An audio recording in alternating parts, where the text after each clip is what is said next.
And then when she passed away, well, he had retired, and he met Edra Edmonds, who was a member of one of the wards that he visited while he was on the High Council. And so he visited her, and they eventually became married and started a lot of whole new projects. Dug a well in his backyard and did lots of things that just seemed monumental, but he did them. Edra was a very energetic gal, and we called her the teenager. She was just very, very go-get-em. So, and she helped with the gardening and canning and continued their projects of self-sufficiency. And after my mother passed and he married Edra, he went places with us. He come down to Powell and went on the boat with us, on my boat, and he come up to Bear Lake and played the sand. And I seen Edra towards the end more than I seen my mother, because I was going to school or getting married or working all the time. And Edra was a fine lady. Of course, after Sadie died, Grandpa Lovelace married Edra, who was just a wonderful person and kind of helped him fill the lonely hours for Grandpa. Anyway, one time they volunteered to take all of our children, my children, on the Heber Creeper. Well, we have the cutest picture of Grandma Edra and Grandpa Lovelace on the Heber Creeper in the seats, sound asleep. Sound asleep. Who knows what the kids were doing? But it was so cute. Grandpa's birthday was on July 4th. And so being on the 4th of July, all the families got together. You know, anyone who was in town, like Ronnie's family, Linda's family, Myrene, if anybody was, you know, in town, our family, we all got together and we celebrated the 4th of July and Grandpa's birthday. We had a barbecue with all the trimmings. I mean, just food, just really a nice, fun time. And then we'd always have root beer floats. That was sort of a tradition to have root beer floats, and had root beer floats.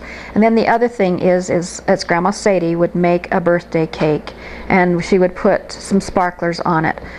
I don't think we had as many sparklers as Grandpa was old, but she'd have a sparkler, or several sparklers maybe on it, and she would light those sparklers for his birthday, for the 4th of July.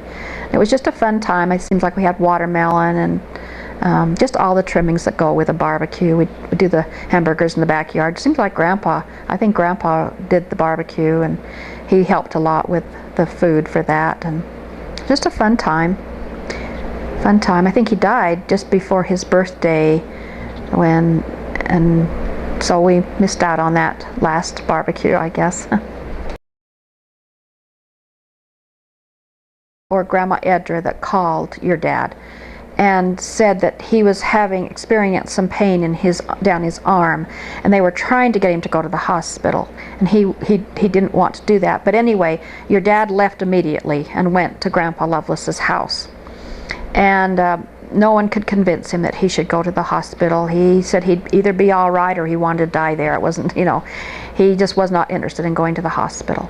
And so it really wasn't very long after your dad arrived there that Grandpa Lovelace passed away. So that was, he'd lived a good long life, but of course it was a sad time, because he called me after Grandpa Bill passed away. And I said, you know, how are you doing? How do you feel? And he said, you know, I have a real feeling of peace in my heart. And that feeling of peace stayed with him for quite a long time. So I think he was able to come to terms with it and realize how Grandpa was in a better place, and with Grandma Sadie. And he went so fast that, you know, he didn't suffer and get ill and become a vegetable. That's a long time. From those first pictures I saw of him dressed in a dress, a little toddler, to now. That's a long time ago, 100 years. And that's 100 years when the gospel was on the earth, and when so many scientific achievements have been made, and communication and all transportation, all these wonderful things that have happened in that 100 years. It's really an amazing span of time to think back on. And he was a big part of that. But he said he enjoyed from earliest days of cars and horse and buggy and cars coming in at his age, up to rockets and science so advanced, and transportation to the moon and back.